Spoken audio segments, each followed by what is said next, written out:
António Passos Coelho, dados biobibliográficos. Lá para os lados da terra de Panóias e do seu santuário romano, na aldeia de Valnogueiras, concelho de Vila Real, nasceu António Passos Coelho há mais anos do que denuncia o seu bilhete de identidade.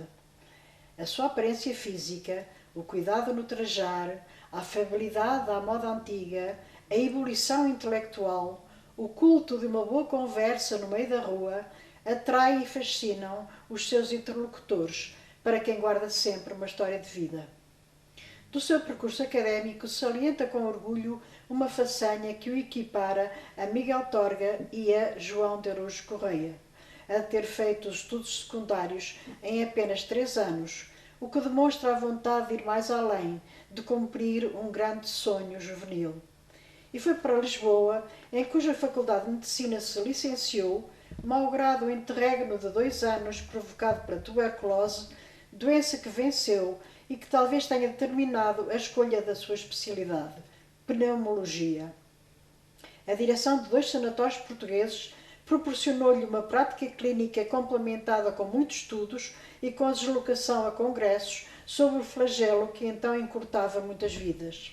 Em 1973 foi convidado a ir para Angola no intuito de organizar a luta contra a tuberculose no distrito do Bié. Dirigiu o curso de Tisiologia na Faculdade de Medicina de Luanda e exerceu funções de chefe de serviço de combate à tuberculose. De regresso a Portugal, foram-lhe atribuídos vários cargos profissionais, como o de vice-presidente da Sociedade Portuguesa de Pneumologia Respiratória, 2 mandatos. Teve até há pouco tempo consultório em Vila Real, onde pôs a humanidade, a dedicação e a competência ao serviço do exercício clínico.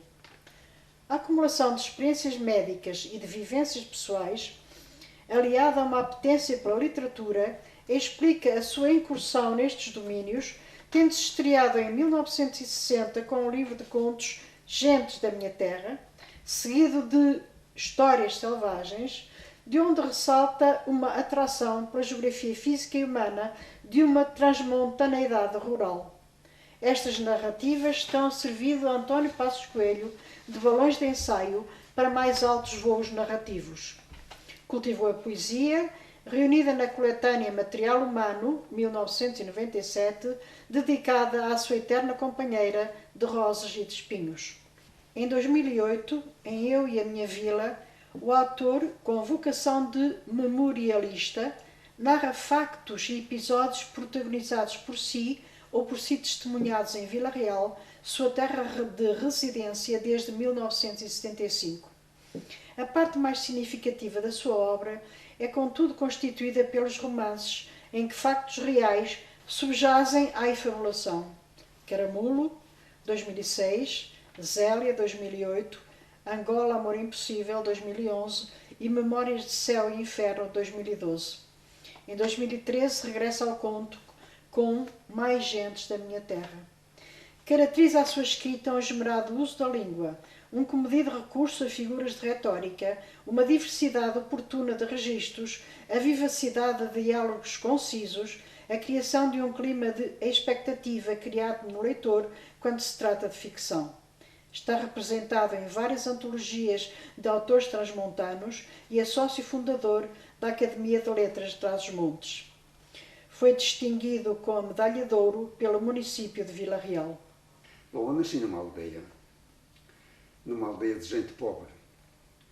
Nós éramos considerados ricos naquela miséria toda.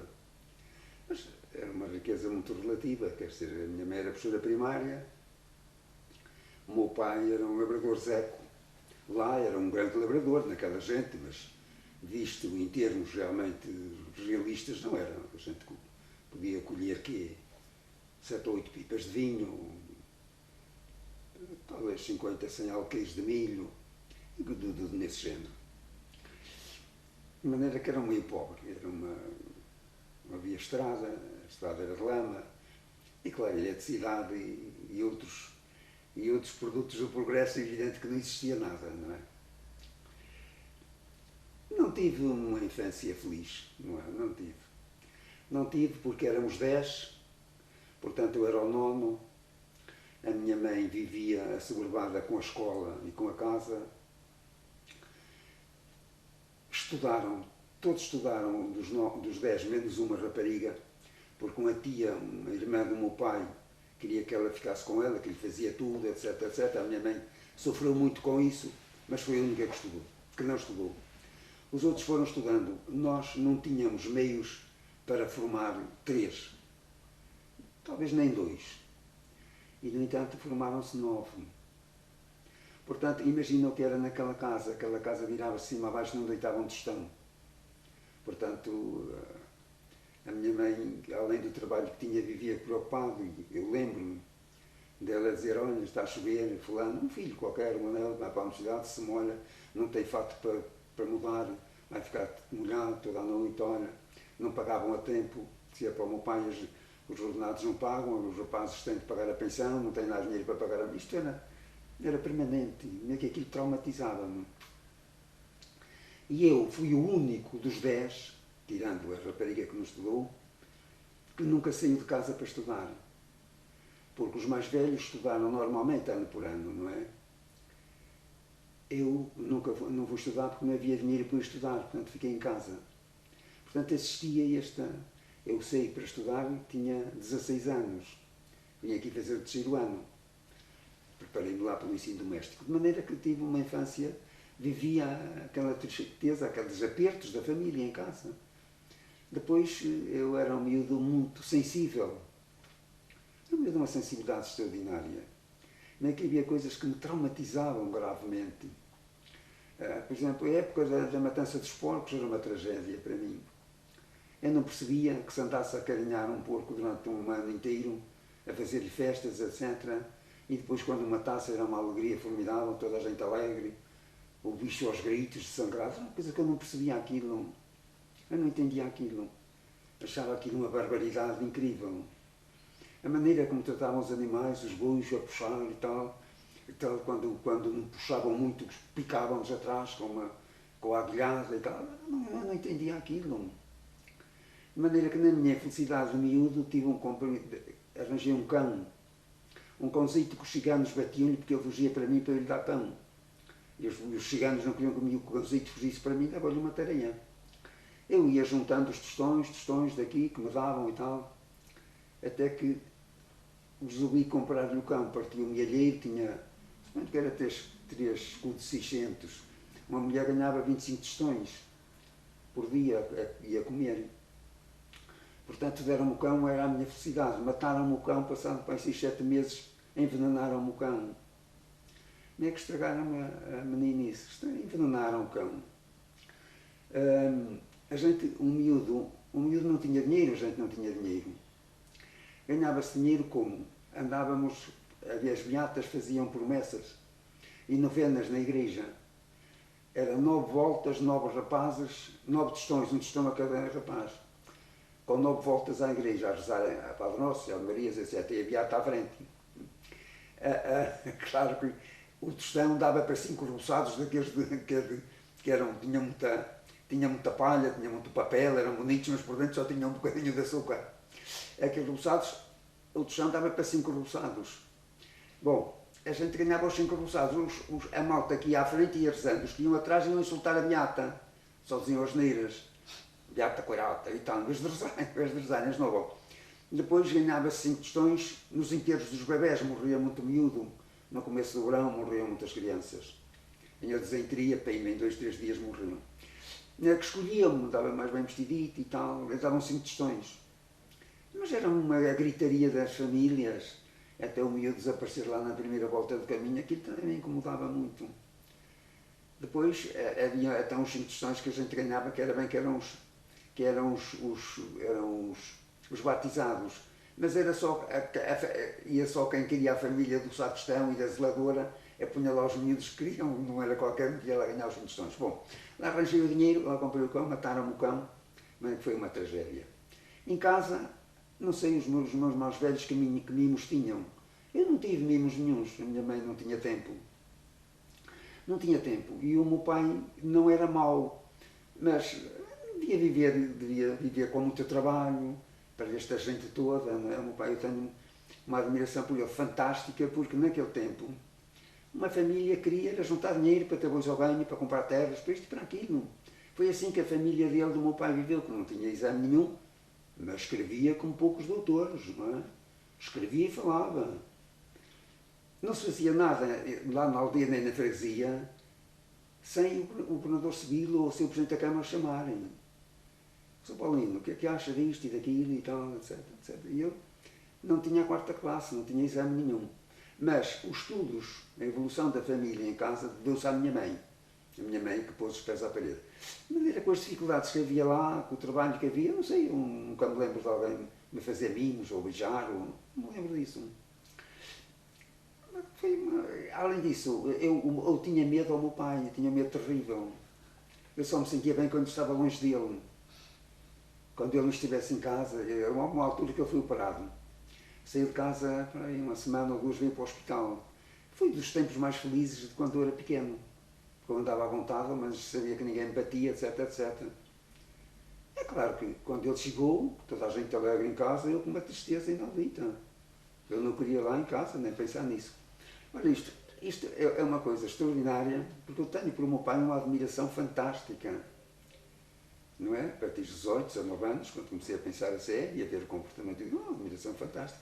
Um homem de uma aldeia que passa uma vida sem tostão, é trabalhar de manhã à noite para ter os filhos formados. Não, isto não é para brincadeiras, na aldeia. Os meus filhos não têm nada que me agradecerem eu os pôr na universidade. Agora, a gente em relação ao meu pai tem. Porque a ele ninguém fez isso, nem na escola andou. Portanto, tenho orgulho muito grande de vir de gente humilde deste género. Portanto, tenho por ele uma admiração extraordinária. Ele morreu, enterrou-se no dia em que eu me casei. Quando esperava que ele morresse, estava em Lisboa, tinha tirado férias, não podia adiar as coisas, de maneira que veio tudo aqui para o enterro. Eu estava ele aqui a enterrar-se e eu a casar em Lisboa. Eu queria fazer a surpresa de lhe mostrar a minha mulher, já não consegui. De maneira que fiquei sempre com remorsos, não é? Porque eu gosto muito dele, tenho muitas saudades dele, muitas saudades dele. Mas em criança era isto, quando vinham que matavam os porcos, eu andava, tapava os ouvidos, quando eu vi os porcos a guinchar, aquela... Enfim, é uma barbaridade, mas é que tive uma infância desagradável, não tenho saudades nenhumas da infância. Fez a primeira classe, Ora bem, com a sua mãe. Com a minha mãe, primeira descida, a quarta classe. Estava aqui, vim aqui fazer a quarta classe. Aqui é onde? Aqui a Vila Real, a Escola Azevedo, que era onde eram os bombeiros e tal. Depois a malta dizia, tu não fazes exame de admissão ao liceu, não fazes exame de admissão ao liceu. Disse à minha mãe, eu não faço exame de admissão ao liceu. E a minha mãe, não, porque a gente não tem dinheiro para te pôr aqui a estudar. Bom, eu já faço exame, mesmo assim, porque é que não hei de fazer? Então também, onde vais fazer? Eu lá fui fazer exame. Eu lembro-me, eram 100 e não sei quanto, fiquei número 47, porque aquilo era mais puxado, o exame de admissão ao liceu. A gente na quarta classe já era puxada, naquele tempo era uma espécie de doutoramento. A quarta classe, com rios, serras, isto, aquilo, tudo. Aquilo não era para brincadeiras, não era o exame de hoje. Eu tirei o curso do liceu, o terceiro e o sexto ano, sem nunca estudar português. Não estudei absolutamente nada de português. Foi o português que a minha mãe me ensinou da quarta classe. Claro que só teria 10 no terceiro ano e 10 no sexto. E ajudado pelo latim. Mas foi o português que a minha mãe me ensinou na quarta classe. Nunca estudei português, não sabia o que havia de estudar. Não andava no liceu. A maneira que matricularam, lá fiz o exame e os meus irmãos que andavam na universidade disseram, há um ensino doméstico. A gente vai pôr um ensino doméstico. Deram uma caderneta, matricularam no ensino doméstico. No fim do ano juntaram-se, usavam. Quanto é que ele tem a francês? Tanto, não, tanto muito. Usavam. E puseram-nos lá notas até ao terceiro ano. No terceiro ano eu tinha de fazer exame porque não podia matricular no quarto. Bom, lembro-me de estudar em março, no terceiro ano. Não sabia nada, nunca estudei nada. Então fui ao professor de França, fui ao explicador de francês, que tinha sido colega dos meus irmãos mais velhos no seminário. Que o meu pai queria ter um filho padre. Tinha um médico, tinha um advogado, tinha um engenheiro, tinha professores, queria um padre. E era muito católico, não era beato, mas era católico, a sério. Não era beato coirato de andar lá a beijar, não, mas era a sério, um católico a sério. A gente tinha chatices com isso, a gente não se podia deitar no inverno sem rezar o terço lá. E depois, quando era lá a criada principal a rezar o terço, aqui nunca mais acabava. por as almas disto, por as almas daquilo, por os mais anormais, e com cartas e comentações nunca mais acabavam. Aquilo chateava-me a sério, porque toda a gente não iam tratar dos quadros antes de dormir sem. Aqui, no inverno era a chatice do terço e era a chatice de desbolhar uma escudela de castanhas para os porcos da ceba.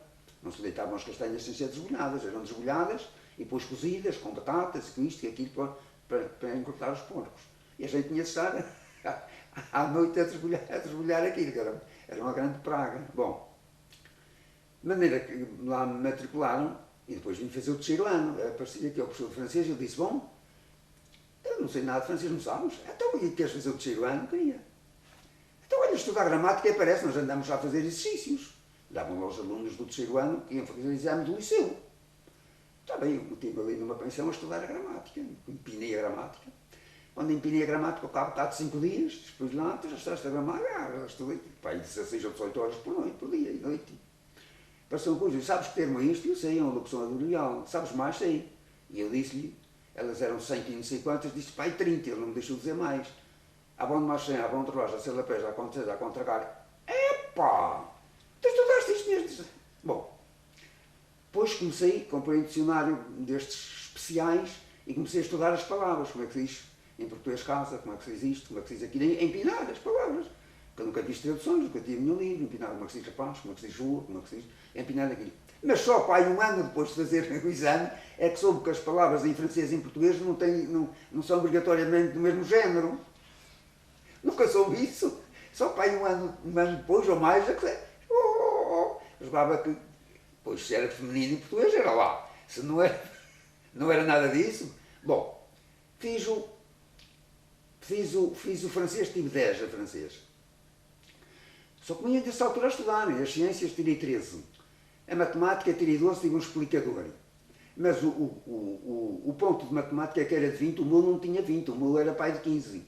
Em 15 tirei 12, porquê? Porque eu nunca acertava a regra 3, nunca ninguém me ensinou, a sério, não tive tempo de aprender, e nunca soube as equações, nunca as aprendi. Então havia uma equação que era, eu punha os x todos para um lado, ficava igual a 0, era tudo letras, não podia fazer aquilo. Como é que eu podia fazer aquilo? Não podia fazer. Porque nunca ninguém me disse que o A e o B e o C que eram os números, e o X e o Y é que era as incógnitas. Mas é que esse nunca resolvia, portanto o meu ponto nunca teve 20. No 15 eu tirei 12. No resto aqui timba, tirei 12. Bom, então merece a pena contar-lhe a prova de desenho porque tem a sua piada. Não, dizia um irmão meu que estava aí para fazer o 6º ano. Disse, pá, tens de aprender o desenho. Tens a prova de desenho? Pois tenho. Na véspera do exame.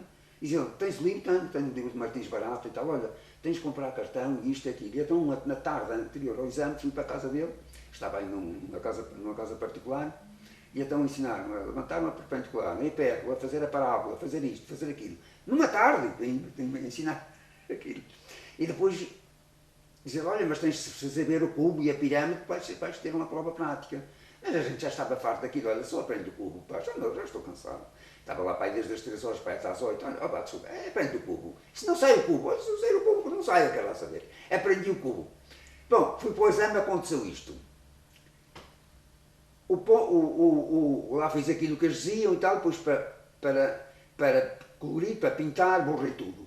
Nunca ninguém me ensinou a pintar, à saída eu perguntei. Eu ia aqueles tipos a fazer aquela pintura, caralho, aquilo para mim parecia uma coisa do outro mundo. E eu disse, mas olha, pá, fazes assim, depois limpas o pincel, pronto, é isso, pá, tenho de limpar o pincel, não é antes. Bom, ou a segunda prova, fiz a segunda. Imagina o exame, eu não sei que nota tive naquilo, mas aquilo foi uma miséria. Mas merece a pena contar-lhe uma coisa ligada com isto, porque quando acabei de fazer exame, havia um moço que estava no 4º ano do liceu, estudava alemão. Era o único liceu que estava alemão, tinha aulas, disseram-me, tinha uma aula à parte só com o professor e tal, cá fora e tal. O pai dele era engenheiro aqui, da CP, e era professor do seu desenho, que eu não me lembro o nome dele agora, um engenheiro, não me lembro.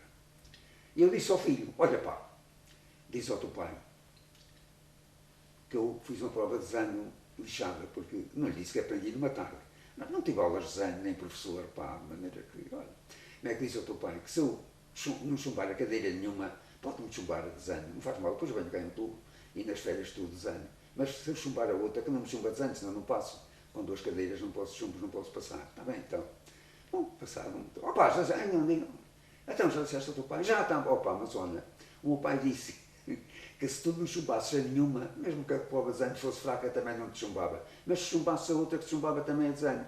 Opa, isso é exatamente ao contrário daquilo que eu queria, pá. Olha, vai-te lixar, pá. Não é isso que eu queria. Bom, saiu-me o desenho com 10.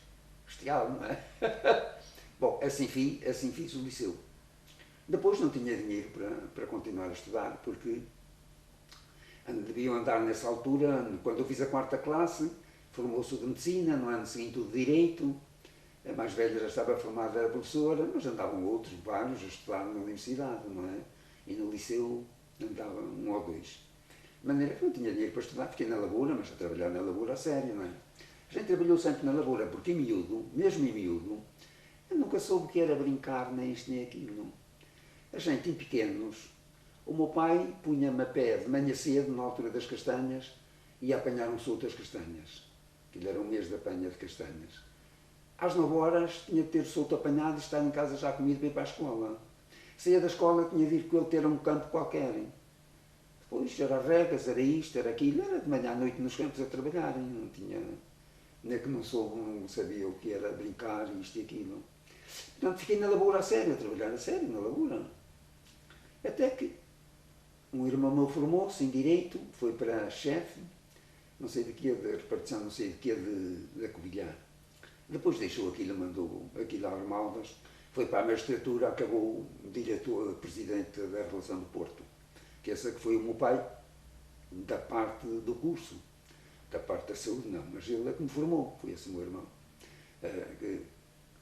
Portanto, quando ele se formou, ele disse, bom pá, agora já talvez te possa pagar a pensão e tal. Eu mal ganhava para ele.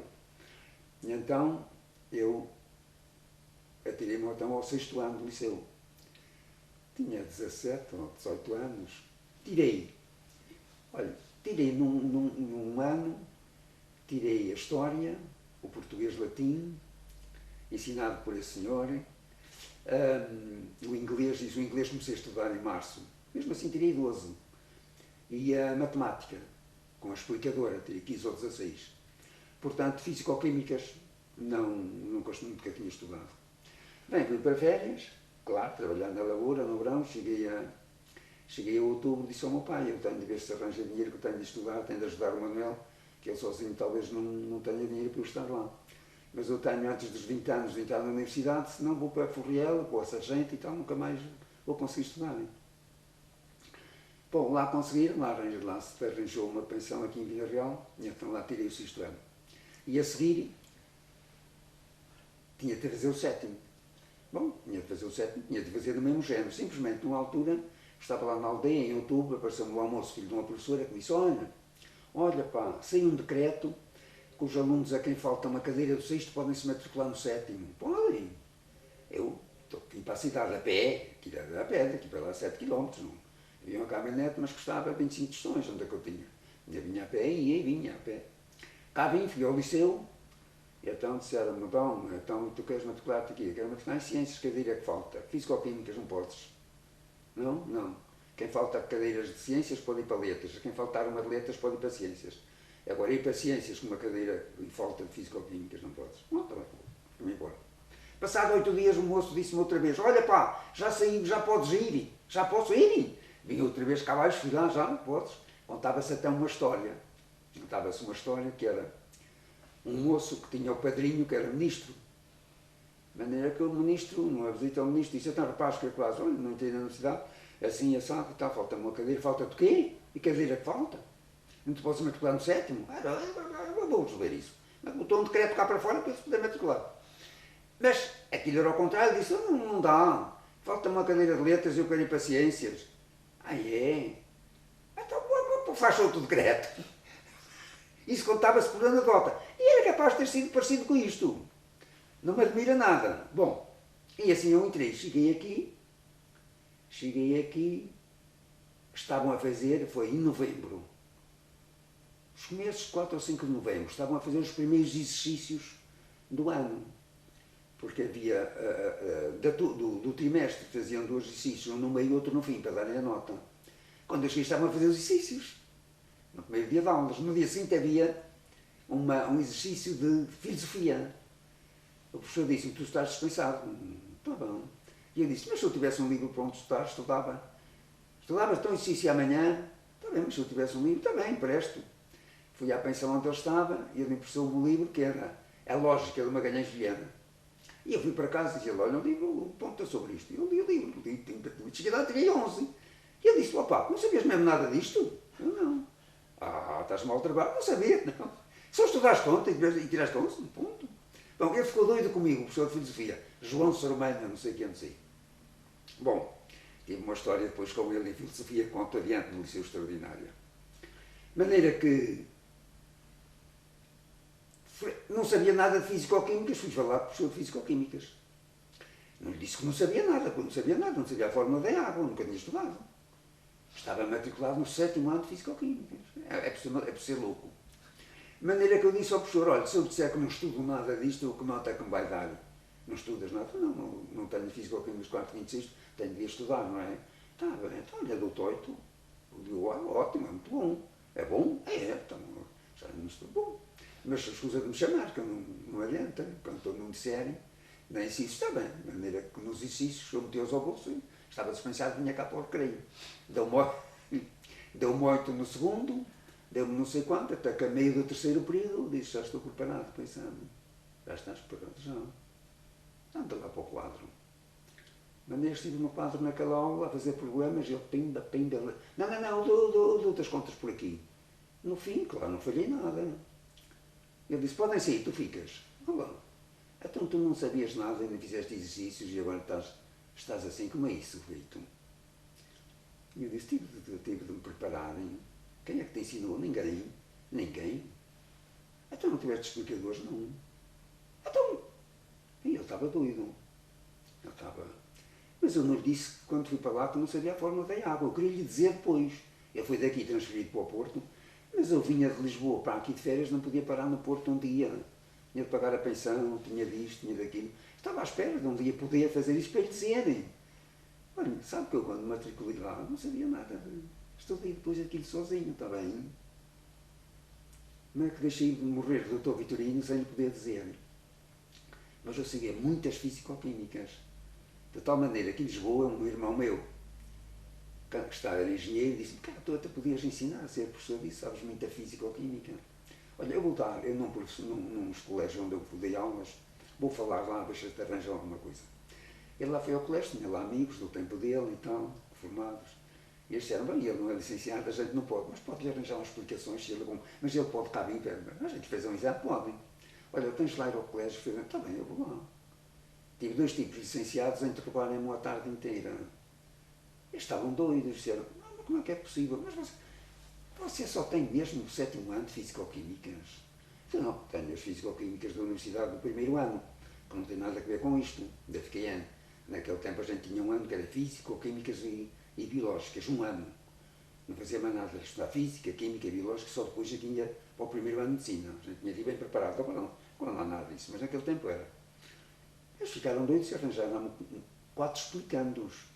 Eu pagava 360 escudos de pensão e eles davam-me 400 escudos por semana, cada um 100 escudos. Comprei livros, para o 1º ano de medicina, comprei isto, comprei um fato, enfim, ganhava. Portanto, estava eu que eu sei, porque estudei aquilo sozinho. Mas, aqui no 7º ano, quando fiz o exame, não me saíram as notas não me saíram as notas do 6º ano. Não me saíram as notas do 7º ano porque eu não tinha o 6º ano. Tive de ir à prova oral no 6º ano de Físico-Químicas. Porquê? Porque aquele 6º ano para mim não é brincadeira. Simplesmente eu nunca tinha entrado num laboratório. Tinha de preparar um ácido, fazer uma nutrição, nunca tinha lá entrado. Aqui no colégio davam essas aulas, mas eu tinha de dar 1 conto e 500. A minha mãe ganhava 700 cursos por mês. Como é que eu podia dar 1 conto e 500 para ir assistir às aulas? Pedi ao reitor para me deixar assistir às aulas práticas lá, no liceu, sem pagar, já pagava as propinas, que não eram baratas. Nunca mais me deu a resposta. Ele depois teve um rebate de consciência, comigo teve um gesto, dois gestos fantásticos, quando caiu nele, não, nunca mais o procurei. Um tipo que tem um dicionário, como é que ele se chama? É um dicionário. Esse homem, bom, um homem assim muito sério e tal, e tem um dicionário. Bom, quando fui para o exame físico, quando fui fazer o exame de Físico-Química do 6º ano, fui com 13, com mais um valor, eu dispensava do exame oral.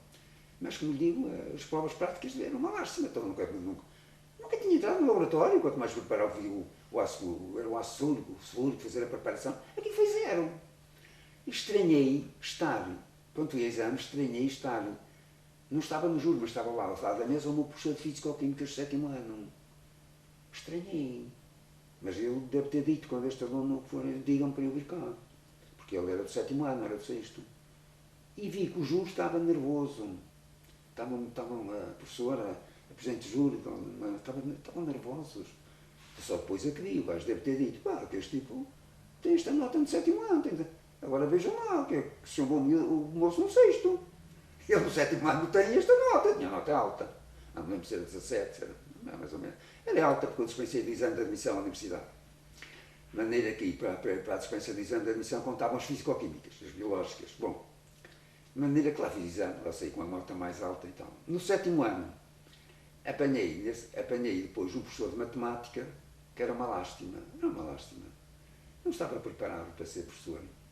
E ele não me gramava porque, uma questão de família, uma coisa, ele era louco, ele era mau. Porque eu tinha uma irmã ali no liceu, a mais nova, que estava no não sei que ano, tinha menos 4 anos que eu, e ele tinha uma filha, que era uma aluna brilhante, mas não tolerava que a minha irmã fosse superior. Eu tirava 18, a minha irmã tirava 19, a minha irmã tirava 20. De maneira que aquele homem não aguentava aquilo. Bom, é que resolveu chatear-me. Até que eu percebi aquilo um dia, peguei o giz no chão, bati as mãos, eu mandou-me embora e venho cá. Depois tenho 18 anos, venho cá por mim. Ele percebeu aquilo, nunca mais me chamou e eu deixei de estudar aquela porcaria porque estava chateado com ele. Vi que aquilo era mau e era ignorante. Por exemplo, fazia um problema modelo. A relação entre o máximo divisor comum e o múltiplo comum dos números é tanto. A coisa, não sei o quê, quais são os números. Então, a soma dos números era 200 e tal. Os números, depois de ele fazer o problema, era cada 1000 e tal. A soma era 200. Que imagine. Coisas assim deste género. Os alunos diziam que ele era bom professor até o 6º ano. No 7º ano não, que era fraco. Mas além disso era mau. Bom, fui então à prova oral da matemática com 11. Porque realmente eu não tinha estudado muito, eu ensinava depois lá em outubro. E então vou apanhar no juro o professor de matemática a sério, que era o professor Cardona, que era um homem excepcional, extraordinário. Mas os meus irmãos eram conhecidos aqui por matemáticos. Essa minha irmã era uma aluna muito brilhante. Um irmão meu, engenheiro, que fez aqui o 7º ano, era dos melhores alunos, era uma aluna muito brilhante. A minha irmã mais velha foi a melhor aluna do liceu também, como a mais nova. Um outro, que é professor de matemática, tirava 20. De maneira que eu estava a destoar, não é? Fui ao quadro discutir as raízes da equação de 2º grau. Aquilo não era difícil, comecei a discutir, mas vi que aquilo não era do agrado dele. Não é que eu... Era que pôs o giz, olha, doutor, desculpa, o exame acaba aqui, está bem? Acaba aqui porquê? Eu vou-lhe mostrar, em outubro, vou-lhe mostrar que também sei matemática a sério, está bem? De maneira que desculpe lá. Olá, o Galarós. Tu vais para o curso? Vou para a medicina. Então faz favor, pegar no giz e continuar o exame. E pronto, lá. Ora bem, eu depois percebi. O reitor queria-me fazer uma homenagem e já estava tudo preparado, aquilo era o último exame e aquilo ia ser tudo furado. Para que eu sair de lá, eu contei disso, olha que o Sr. Reitor está à sua espera ali e tal. Estava ele, estava o vice-reitor, o Pinto Soares, estava o professor de filosofia e tal, e ele já tinha tirado curso em 2 anos e tal. Tinha que você e tal, se precisar da gente, agora tenha a descansar, estava muito mal, já estava tísico. Eu adoeci depois no 1º ano, mas foi com o trabalho aqui, estudar 15, 16, 17 horas por dia, sem dormir, mal comido, sem... Claro, tinha de estudar, não podia ser. Há 2 anos eu estudava 15, 16, 17 horas por dia, então como é que eu podia tirar o curso de liceu em 2 anos e 3 meses, se não estudasse assim, não é? Tinha de estudar brutalmente. Bem, quinto e caí no 1º ano, a universidade para mim foi uma brincadeira. Era uma autêntica brincadeira. Eu estudava, pá, 10 vezes menos que o que estudei no liceu. E ia sempre exames. Nunca fui a uma segunda prova na universidade. Doutor, como era a vida? Diga. Como era a vida em Vila Real quando teve cá a estudar? Bom, a Em que vida... ano foi? Em que A anos vida aqui, foi? a gente aqui... Lembra-se em que A anos gente foi? aqui, a vida aqui era como em Lisboa. Era a gente não ter dinheiro. A gente não tinha um tostão para nada. Que se a gente tivesse meia dúzia de tostões de Lisboa, por exemplo, era uma coisa fantástica. Simplesmente a gente andava lá sem tostão. Hoje os estudantes têm dinheiro, têm carros, andam, dizia-me há tempos. Daqui a 3 ou 4 anos, um indivíduo em Lisboa, um colega meu estrangeiro, que dizia, mas isto aqui está assim, sabe que eu estive ali naquela universidade, não há um pôr um carro, diz que os carros são todos estudantes. Eu são. Era na Católica, como é que se chama, na Universidade lá dos Padres. Da Católica, Universidade Católica. Isto é tudo estudantes, mas não, depois está assim, é assim como vê, não é? Ele ficou parvo. Isto é tudo estudante. No meu tempo algum estudante tinha carro, nem bicicleta, quanto mais carro. Bom, como é que é a vida aqui? Olha, eu estive a estudar numa casa, no 7º ano, numa casa que tem, hoje chamam-lhe a casa que tem a pastelaria característica de Vila Real, que é o Lapão, Casa Lapão. Na altura ela não estava a funcionar, mas estava então na casa da mãe deste Lapão, que eu gostava ali com aquela casa. A casa em frente, no último andar, estavam lá 2 colegas.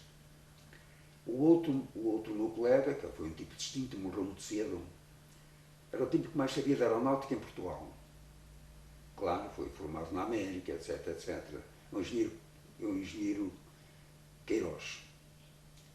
A mulher ainda vive, a médica ainda vive, sei que está com Alzheimer, está mal, ainda vive. Ele morreu há poucos anos.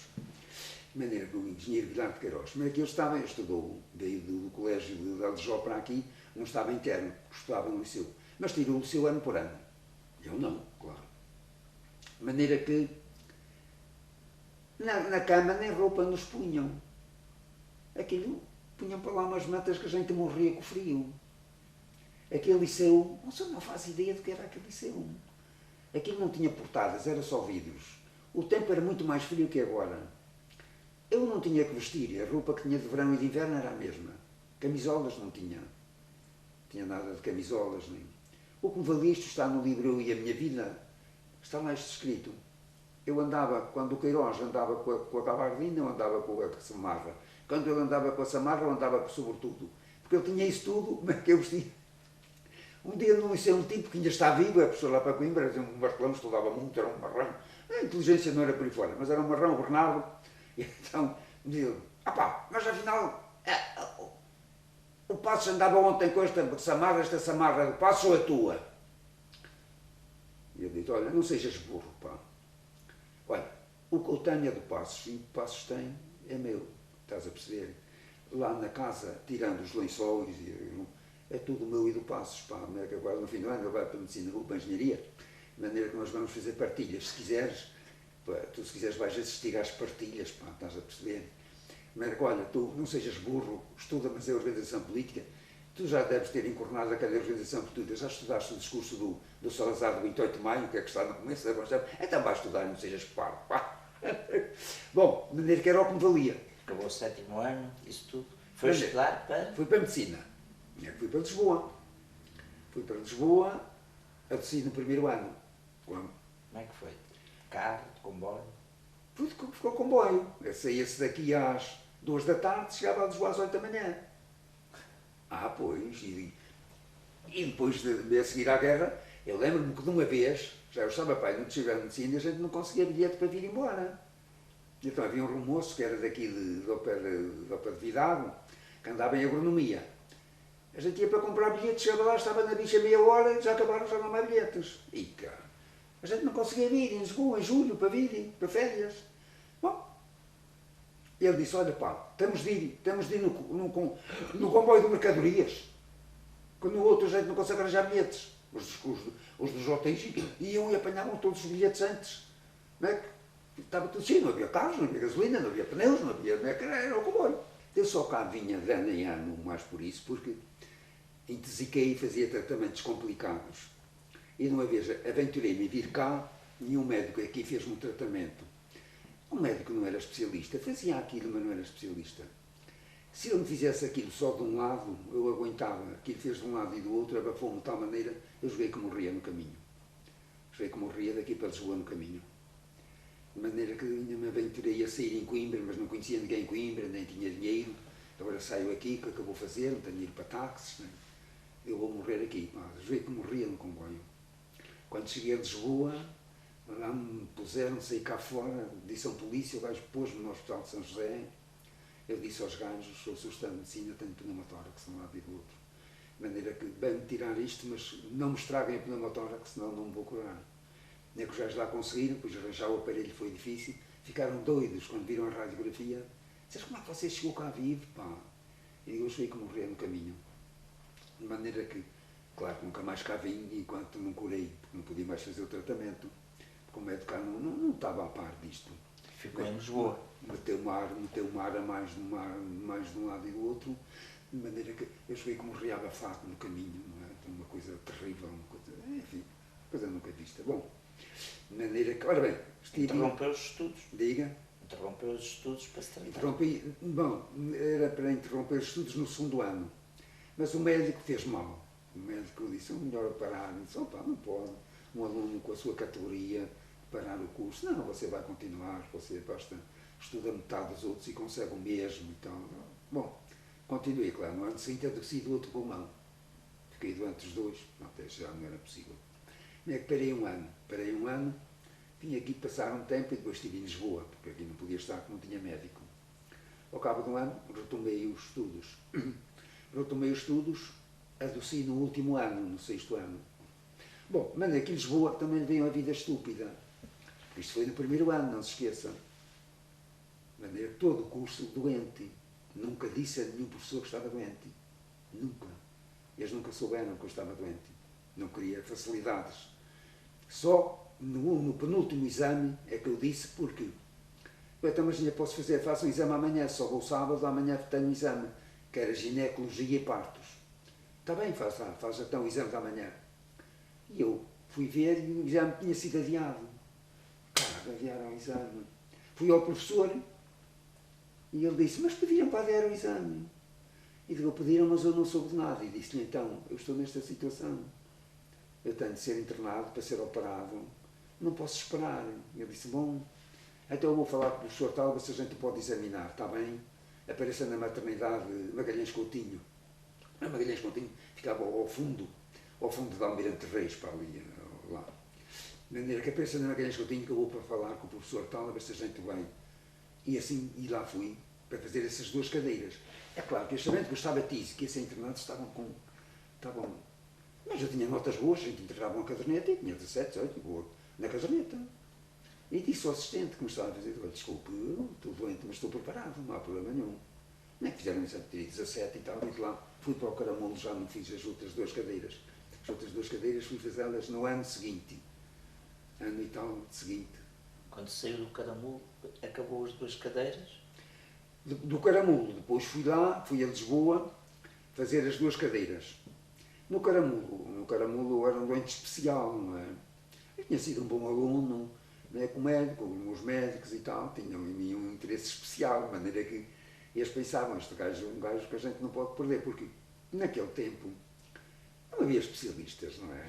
O especialista, para fazer um especialista, tinha de dar 6, 7 anos a estudar depois de um curso, era preciso ter uma mulher rica, um pai rico, ou alguém rico que pagasse. Então, como era isso? Depois gastava-se muito dinheiro. Lembra-se, a gente dizia que mais ou menos para uma especialidade, um carro que custava 50 ou 60 contos, eu gastaria aí 200 contos de livros, revistas, e a gente tinha de se preparar. De maneira que não era possível, não havia, os hospitais não tinham bibliotecas a sério. Portanto, o Estado não pagava, portanto, era preciso ter isso tudo. Eu fui especialista à minha custa e da empresa, do Caramulo, que me pagou tudo isso, não é? É evidente. De maneira que vim para o Caramulo e então eles lá propuseram-me que eu ficasse lá, porque no Caramulo só queriam gente de nível, e de nível médico e de nível moral, e davam com as moças, com aquela gente, não queriam qualquer pessoa. As pessoas gostavam muito de ir ao Caramulo, os médicos pediam para ir lá fazer um estágio, por exemplo, de 4 ou 5 meses, para depois porem na placa, estagiário do Caramulo, que aquilo já lhe dava muito gabarito. Assistente, está quieto, isso não era fácil, isso era preciso ter especialista, etc, etc.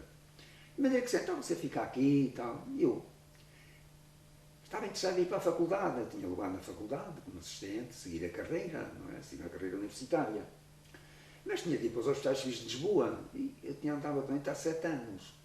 E depois das operações e tal, fiquei com muitas dores, fiquei muito combalido, não é? Estava curado, mas que eu tinha medo de voltar a adoecer e não sabia o que havia de fazer. Não é que acabei por ceder, eu vou adoecer lá fora. E curei-me devido aos meus irmãos, coitados, juntaram-se todos para pagar, cada um pagava tanto, aquilo era caro, cada um pagava tanto e tal, senão tinha morrido. Mas é que aceitei então ficar lá. Digo, bom, fico aqui 3, 4 anos, fico aqui em estágio 7 e depois vou para os hospitais civis, vou para Lisboa. Mas entretanto disseram, você tem de ficar cá, desculpa, você vai tirar o estágio de medicina e de cirurgia a Coimbra, tem de ficar cá. Você passa a médico assistente, ganha o dobro do que ganha o médico dos estágios civis, ou 3 ou 4 vezes mais e tal. Não, tá. Meio que então lá fiquei no Caramulo, e lá estive 18 anos, a dirigir 2 ou 3 serviços, não é? A certa altura, tive um encontro com o ministro do Ultramar. É claro que sabe como se fazem as apresentações e tal, um distinto e tal. Senhora, aliás, está no livro Angola Amor Impossível. A senhora que me podia fazer um favor. O senhor ministro diz. A senhora podia-me montar a Holanda um serviço assim como vocês têm aqui, com nível europeu. Está bem, mas isso não é fácil, sabe? É preciso preparar médicos, é preciso... Está bem, o senhor tem carta branca. Quanto é que me pagam? Mas isso é a terça parte que eu ganho aqui no Caramulo. O Caramulo ganhava bem, ganhava mais que o ministro, não é? Mas trabalhava 24 horas por dia. Não tinha férias, não tinha horários, tinha a dirigir serviços para aí de 140 doentes, aquilo fiava fino, não era para tinha de estudar muito. Bom, mas disse-me uma coisa que era verdade. O senhor, ao cabo de 5 anos, tem um bocado de férias, meio ano, e tem 5.000 contos. Como é que tem 5.000 contos? O senhor lá ganha quanto quiserem. É verdade. O senhor ganha quanto quiserem. Se não ganharem, eu garanto-lhe que a gente os põe. Portanto, já vê, com a categoria que o senhor tem, era verdade. Não davam disso, não estava 7 ou 8 mil lá, se não fosse 25 de Abril. Bom, e eu fui, não atido aos 5.000, mas atido realmente a que ganharia suficiente para compensar o que o Estado não dava, que pagava mal. E era aliciante o serviço, de criar um serviço novo, de raiz. Bom, sim senhora. Ainda pensei muito, ainda andei em Lisboa com um tipo de amigo da Gulbenkian, que disse, vai e tal, se precisar da gente diga e tal. Bom, lá fui. Cheguei lá ao hospital. Em que ano é que foi? Fui para lá, portanto, em 1970. O hospital não estava pronto. Aquela malta ficou aflita com medo que eu me viesse embora.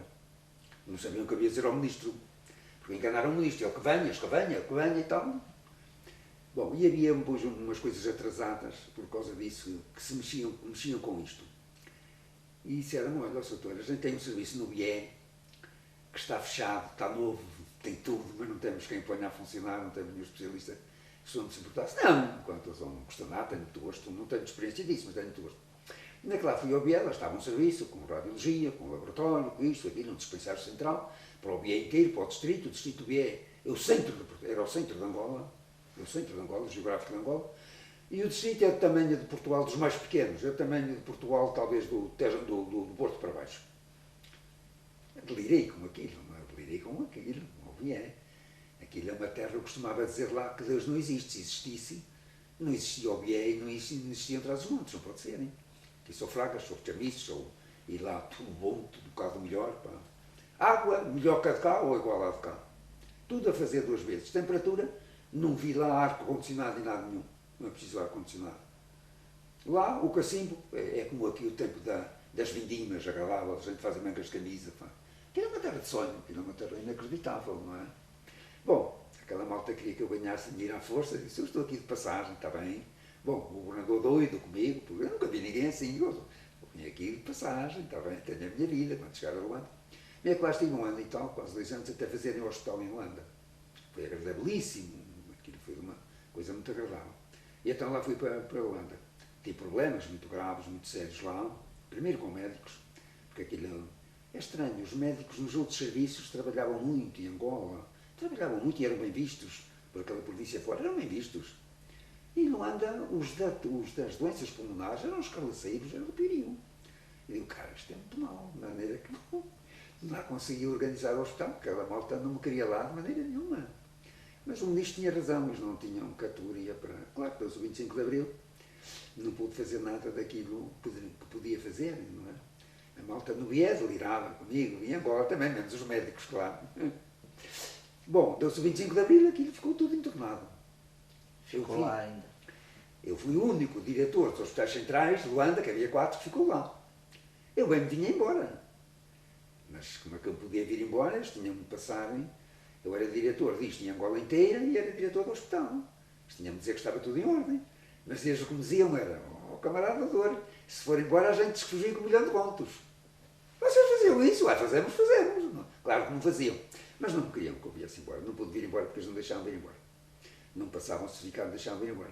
Os outros nem os queriam lá. Felizmente eles vieram, foi preciso pô-los embora, mas eles não queriam lá ninguém, eles não queriam. Todos os diretores dos testes centrais de Luanda, tudo embora.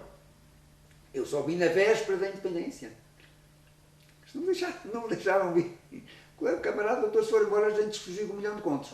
Mas aquilo era de tal maneira, quando leram Angola, Amor Impossível, lá entendendo aquilo da impressão que eu elogia a minha pessoa, mas não é. Aquilo passou-se assim.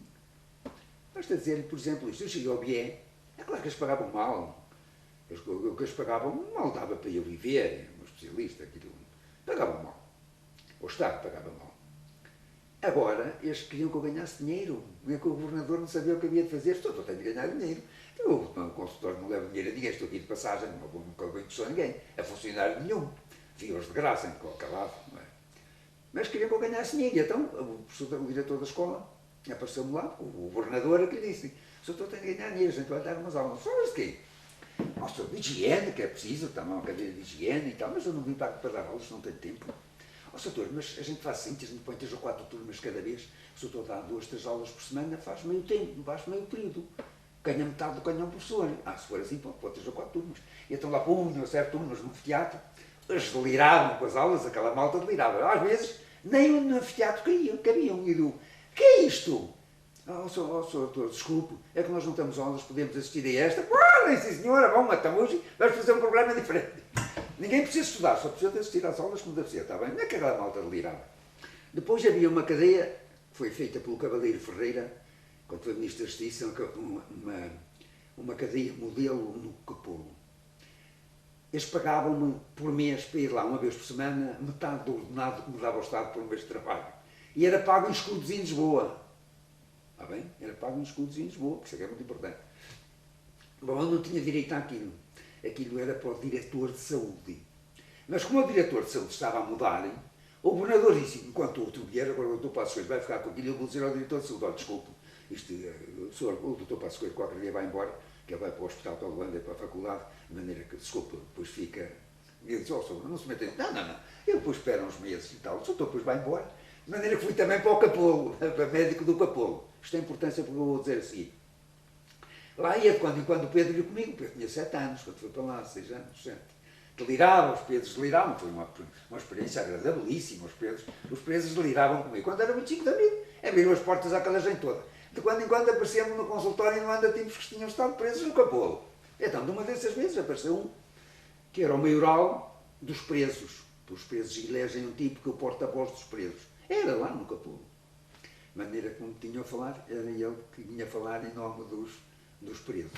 Então, por exemplo, uma coisa, o doutor de quando em quando podia levar um gajo qualquer que a gente indicasse, o doutor leva-o para o Silva Porto, leva-o para o hospital, diz que é para fazer umas análises e tal, e depois ele vai dar umas voltas às raparigas e tal. A gente depois diz que vocês são malucos.